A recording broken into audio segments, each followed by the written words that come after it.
잠깐 기도하겠습니다. 하나님 감사합니다. 오늘 또 주의 종의 입술을 통해서 말씀하여 주시고 우리 각 사람에게 들려주는 주의 음성을 듣는 복된 시간이 되게 하옵소서.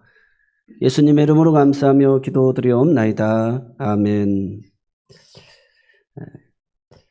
우리 예수님은 놀라운 일을 행하시는 능력의 하나님이십니다. 그래서 오늘 26절 마지막에 보니까 모든 사람이 놀라서 하나님께 영광을 돌리고 심히 두려워 이르되 오늘 우리가 놀라운 일을 보았다 하니라. 놀라운 일을 보았다 하니라. 오늘 말씀의 제목이기도 합니다. 그래서 능력의 하나님께서 능력을 행하셔서 그 놀라운 일을 보고 찬송하는 것.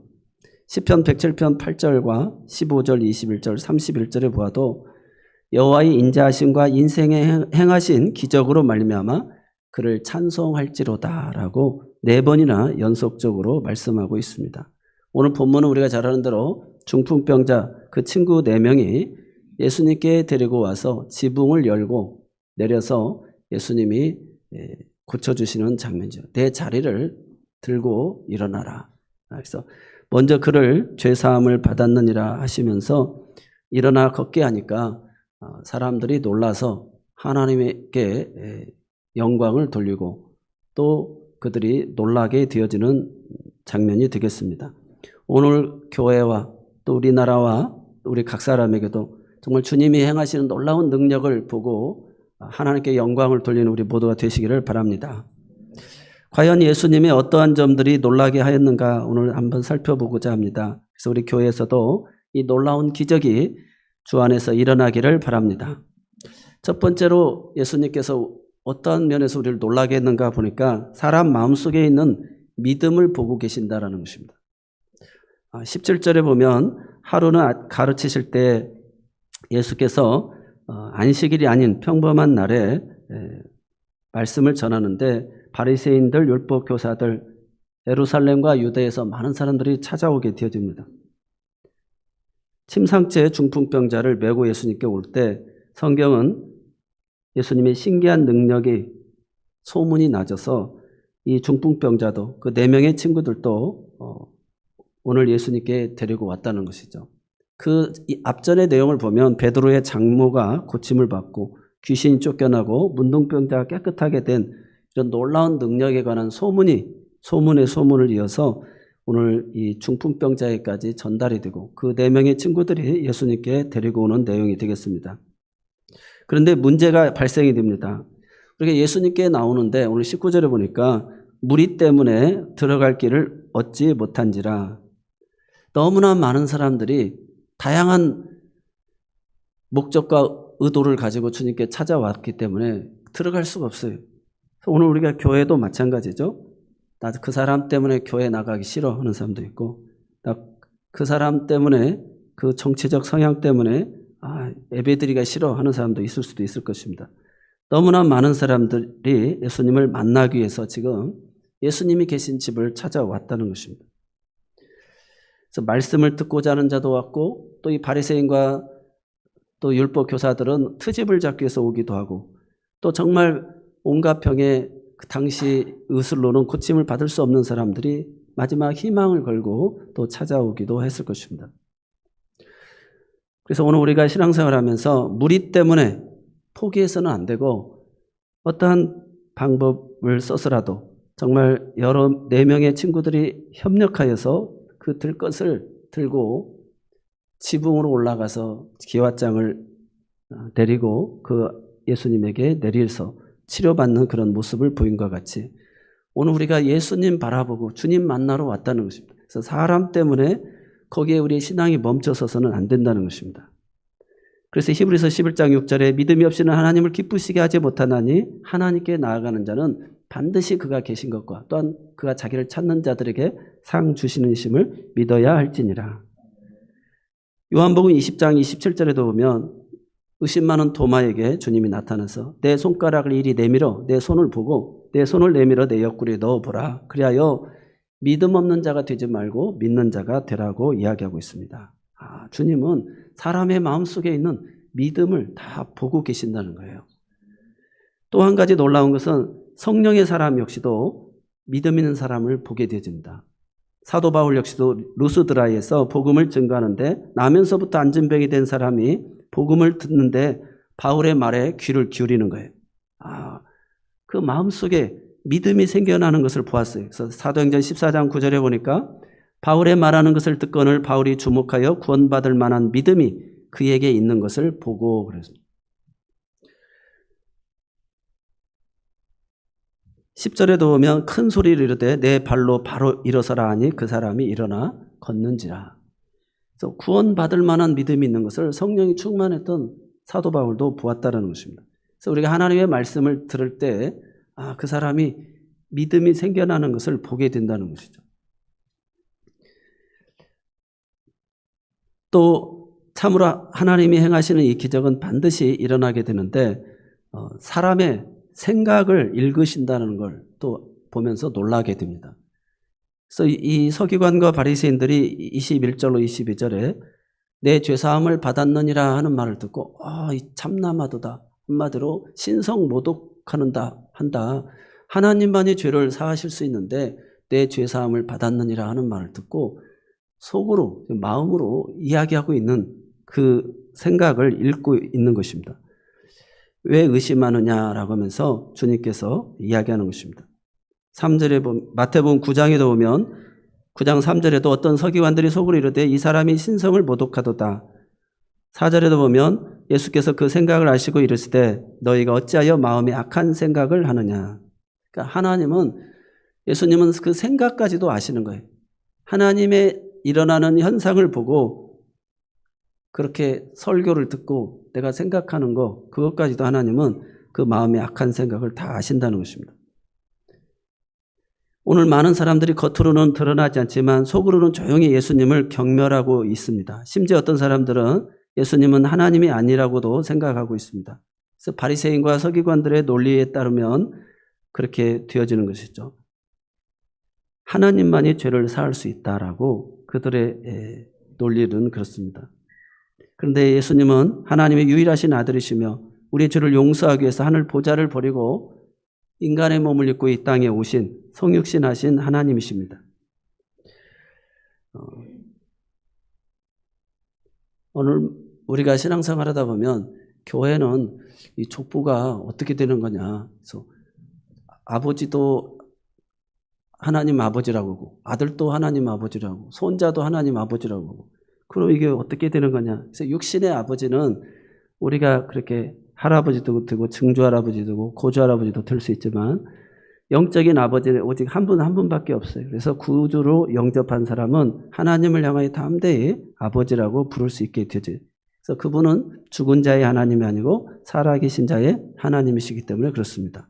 그래서 하나님의 아들 예수님을 성자 하나님이라고 이야기하고 있어요. 그래서 로마서 9장 5절에 보니까 그리스도가 그들에게 나셨으니 그는 만물 위에 계셔서 세세의 찬양을 받으실 하나님이시니라. 아멘. 그래서 예수님도 하나님이시다. 디도서 2장 13절에도 복스러운 소망과 우리의 크신 하나님 구주 예수 그리스도의 영광이 나타나심을 기다리게 하셨으니 그래서 예수님도 하나님이신 것, 성자 하나님이시라고 하는 것을 계속 성경이 증언하고 있습니다. 우리가 여호와의 증인들이 윤리적으로 도덕적으로 문제가 돼서 이단이 아니라 예수님의 신성을 인정하지 않기 때문에 이단이 되어지는 것입니다. 삼위일체 하나님, 성부 하나님, 성자 하나님, 성령 하나님. 오늘 예수님은 우리의 마음의 모든 생각을 아시고 읽으시고 계신다는 거예요. 그 사람 안에 있는 믿음도 다 주님은 보고 계신다는 것입니다. 우리의 생각을 훤히 꿰뚫고 계시는 분이시다는 것. 그래서 정말 예수님을 하나님으로 믿는 사람이라고 한다면 내 생각까지도 지금 내가 이런 생각을 하고 있는 것까지 다 보고 계시는구나라는 걸 우리가 기억해야 된다는 것입니다. 예수님이 우리에게 베풀어 주신 구원의 은혜에 대하여서 우리는 그래서 늘 감사하는 마음을 가져야 됩니다. 세 번째로 우리가 놀라는 것은 치유하시는 순서가 놀랍습니다. 보통 우리의 인생의 문제를 해결해 주기를 원하잖아요. 그래서 이 중풍병자에게 먼저 병부터 고쳐주는 것이 순서인데 내 죄사함을 받았느니라. 먼저 이 사람아 내 죄사함을 받았느니라 20절에 말씀하고 있어요. 그래서 육신의 질병이 매우 중요한 문제인데 주님은 그 문제보다도 더 근원적인 문제를 해결해 주셨어요. 그래서 우리가 나무가 있는데 가지가 병이 들었어요. 그 아무리 이 가지를 치료하고 노력을 해도 뿌리가 잘못되어지면 소용이 없는 것이죠. 그런 것처럼 우리가 여러분이 지금 내가 당면한 문제들이 많이 있을 수가 있습니다. 그런데 하나님 앞에 나왔는데 내 죄사함을 받았느니라. 먼저 그 문제의 그 근원, 뿌리를 주님이 해결해 주시는 거예요. 원죄를, 자범죄를, 하나님의 죄의 문제를 해결해 주시니까 내 육신의 질병도, 내 개인의 문제도 하나님이 해결해 주는 그런 현실적인 문제까지 해결되는 그 은혜가 있는 줄로 믿습니다. 그래서 예수님은 이렇게 치유의 순서가 근원적인 문제부터, 죄의 문제부터 해결해 주시고 우리의 문제를 해결해 주신다라는 것을 본문을 통해서 가르쳐 주고 있습니다. 24절에 보니까 그러나 인자가 땅에서 죄를 사하는 권세가 있는 줄을 너희로 알게 하리라 하시고 중풍병자에게 말씀하시되 내가 내게 이르노니 일어나 내 침상을 가지고 집으로 가라 하시매. 그래서 예수님은 하나님의 아들이시고 그분은 하나님이시다는 거예요. 그래서 그러기 때문에 죄를 사할 수 있는 권세가 있다는 것입니다. 그래서 어떻게 보면 유대인들이나 이러한 사람들이 예수님을 죽이려고까지 하잖아요. 자기가 하나님의 아들이라고 하니까, 하나님이라고 하니까 이 일로 인해서 분명한 것을 이야기하고 있는 것입니다. 그래서 우리는 주님 우리의 마음을 보고 계시고 생각을 다 알고 계시는 것이고, 그리고 우리의 순서도 죄의 문제에 있어서 문제 해결도 근원적인 죄의 문제를 해결해 주시고 우리 육신의 문제를 해결해 주신다는 사실을 기억하시기 바랍니다. 네 번째로는 인간에게 능력이 없는 일을 명하시는 놀라운 일을 행하시는 분입니다. 제 중풍병자가 내 자리를 들고 일어나라 하는데 어떻게 일어날 수가 있겠어요? 할 수 없는 일을 시키시는 거예요. 우리가 예수계시서 37장에 보면 4절로 5절에 또 내게 이르시되 너는 이 모든 뼈에게 대언하여 이르기를 너희 마른 뼈들아 여호와의 말씀을 들을지어다. 주 여호와께서 이 뼈들에게 이같이 말씀하시기를 내가 생기를 너희에게 들어가게 하리니 너희가 살아나리라. 그러면서 이어서 7절 10절에 이야기합니다. 이에 내가 명령을 따라 대언하니 대언할 때 소리가 나고 움직이며 이 뼈 저 뼈가 들어맞아 뼈들이 서로 연결되더라. 10절에 이에 내가 그 명령대로 대언하였더니 생기가 그들에게 들어가며 그들이 곧 살아나서 일어나 서는데 극히 큰 군대더라. 여러분 오늘 우리가 인간에게 할 수 없는 그 능력을 주님이 우리로 하여금 행하라고 하시는 거예요. 그래서 우리가 사순절을 맞이하고 있습니다. 이제 수요일부터 시작이 되어지는데 내가 영혼을 구원할 대상을 놓고 기도를 해야 되지 않겠어요? 그래서 아침, 점심, 저녁 세 끼를 먹으면서 기도하고 정말 불가능한 것 같으지만 예언하는 거예요. 명령하는 거예요. 생기와 사방으로부터 와서 저 앙상한 뼈와 같이 도저히 생명이 없는 것 같은 내 사랑하는 남편에게, 자녀에게 또 내 이웃에게 들어갈지어다. 이게 선포해야 될 줄로 믿습니다. 이에 내가 명령을 따라 대언하니 소리가 나고 움직이며 이 뼈 저 뼈가 들이맞아 뼈들이 서로 연결되는 것처럼 하나님의 역사가 일어나는 줄로 믿습니다. 오늘 우리가 이해하기 힘든 가장 놀라운 역사는 어떤 역사냐? 오늘 저와 여러분이 죄인 된 우리가 예수를 믿는다는 것입니다. 여러분 사람은 자유의지가 있어요. 그래서 자기가 회개하고 깨닫고 그래서 내가 예수를 믿어야 되겠다. 자기 자유의지를 가지고 회개하고 믿는다는 것은 불가능합니다. 그래서 우리가 설교를 듣고 스데반의 설교를 듣고 이를 갈면서 돌을 쳐서 죽이는 사람이 있는가 하면 베드로의 설교를 듣고 어찌할꼬 형제여 우리가 어떻게 해야 되겠느냐 해서 회개하여서 성령의 세례를 받으라고 이야기하는 것을 보게 됩니다. 이 회개의 마음, 예수 그리스도 앞에 나오는 이 마음은 성령께서 그런 불가항력적인 은총으로 선물로 우리에게 주셔서 우리가 회개에 이르게 되어지는 줄로 믿습니다. 그래서 하나님의 이 놀라운 역사, 이것이 내가 지금 예수를 믿고 있다라고 하는 것, 내가 오늘 회개의 자리로 나아가고 있다라고 하는 것, 이것이 놀라운 하나님의 은혜의 역사인 줄로 믿습니다. 오늘 우리 교회 안에 긍정적인 분도 계시고 부정적인 분들도 계실 것입니다. 예수님께서 사역을 하실 때 많은 사람들이 그런 부정적인 시각을 가지고 트집을 잡기 위해서 부단한 노력을 했습니다. 연약한 오늘 우리가 사역할 때도 긍정적이고 부정적인 사람들이 우리 삶 속에 많이 당면된 문제로 나타날 것입니다. 그러나 예수님의 이 놀라운 능력이 우리에게 임하기를 원한다면 내가 믿음을 가지고 바른 생각을 가지고 또 하나님의 치유의 순서를 생각하면서 성령께서 내 안에 있는 죄들을 생각나게 해달라고 그러면서 정말 일어나 걸어라라고 할 수 있는 그 명령의 자리에까지 우리가 나아가야 된다는 것입니다. 그래서 이것은 오늘 말씀의 핵심 구절이 되어집니다. 16절의 말씀을 같이 한 목소리로 한번 읽어보겠습니다. 예수는 물러가사 한적한 곳에서 기도하시니라.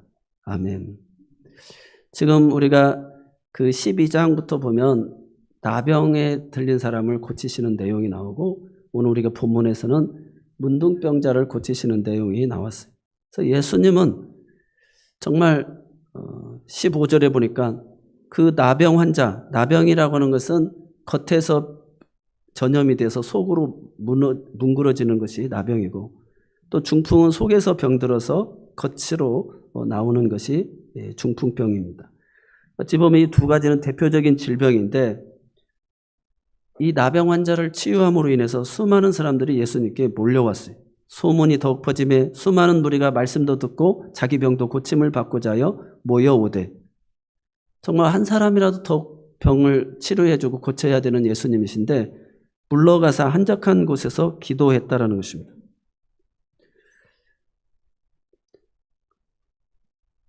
죄를 용서해 주시고 병을 고치시는 예수님께서 그 일을 중단하시고 한적한 곳에 물러가셔서 기도하셨다라고 하는 내용을 보면서 왜 기도를 하셨을까?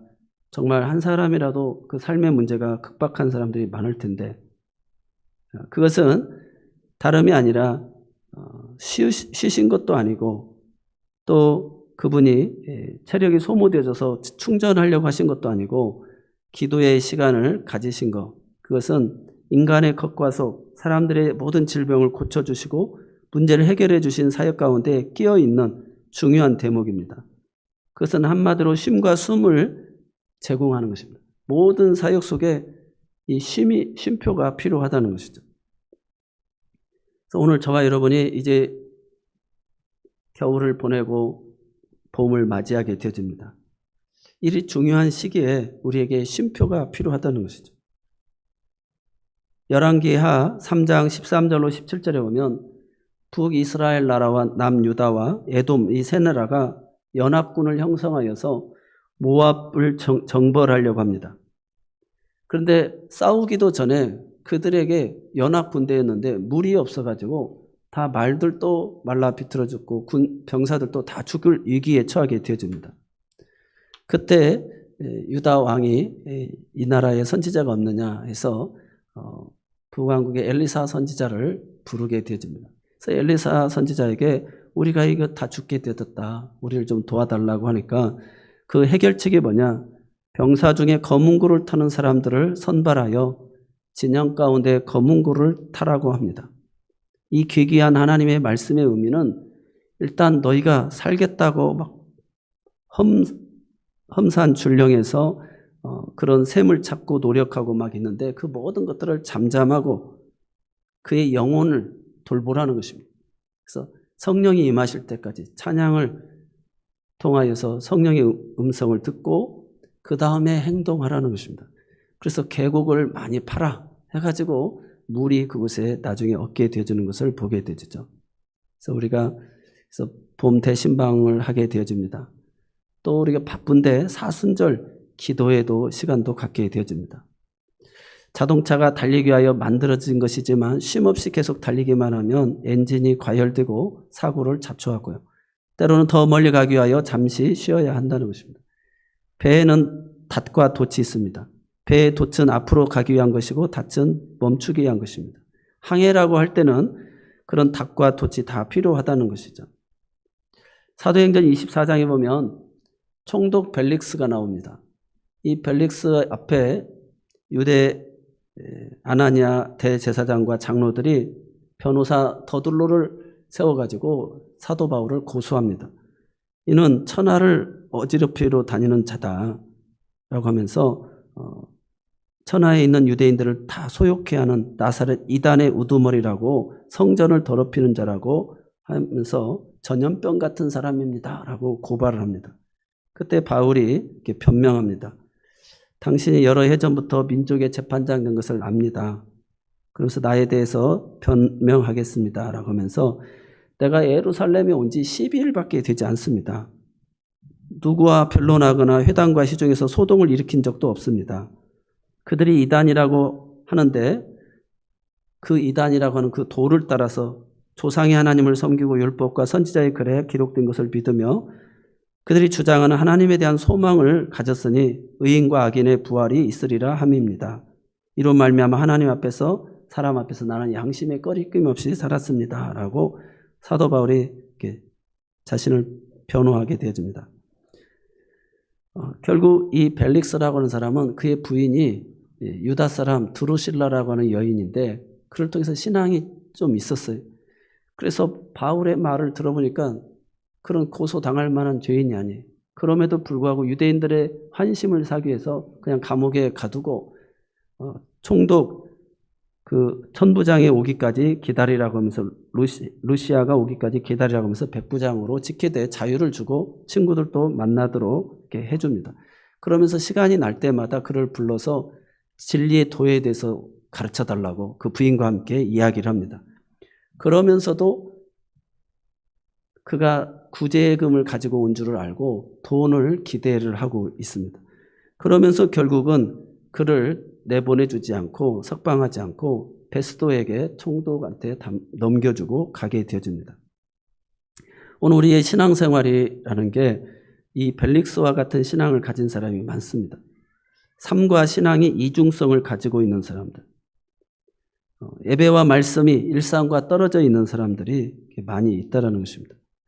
그래서 오늘 저와 여러분 모두에게도 주님께서 이 지금 바쁘고 해야 될 일이 너무 많지만 한적한 곳으로 나가서 하나님과 나와의 기도의 시간을 꼭 가져야 되고요. 진리를 알았다면 그렇게 하나님의 음성을 듣고 행동으로 옮길 수 있는 신앙의 사람이 되어야 됩니다. 그런데 이 벨릭스처럼 기도하는 내용이 하나도 없어요. 하나님 앞에 나가서 진지하게 묻는 내용이 없습니다.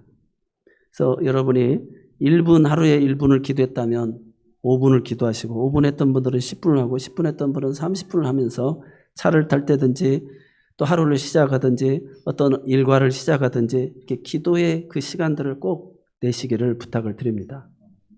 그래서 우리의 신앙과 그런 일상이 일치가 되어질 수 있도록 성령이 지금 나에게 뭐라고 말씀하시는지를 듣고 행동할 수 있도록 검은고를 타고 하나님을 찬양하고 그 모든 일을 멈췄을 때 주의 음성이 들려져서 그 문제의 해결, 계곡을 파서 마른 땅을 파서 물이 채워지는 그 은혜를 경험하는 것처럼 오늘 우리 모두에게도 내 삶의 바쁜 정황 속에서 그 자리에서 물러나서 한적한 곳으로 가서 기도하신 예수님처럼 기도의 자리로 나아가서 이번 봄 대신방을 통해서도 주의 음성을 듣고 또 여러분의 일상의 현장에서 듣고 또 사순절 기간을 통해서도 내가 하루 3번 밥 먹을 때라도 잠깐 기도하면서 기도의 대상을 놓고 기도하면서 주의 음성을 일상을 멈추고 기도의 시간을 가짐으로 말미암아 성령의 인도함을 받는 그래서 정말 내 삶에 놀라운 일을 경험하는 그 은혜가 있어지기를 바랍니다. 그래서 기적의 하나님을 능력의 하나님을 우리 삶 속에서 나타내서 찬양하는 그래서 나를 통해서 정말 하나님 살아계신 것을 경험할 수 있는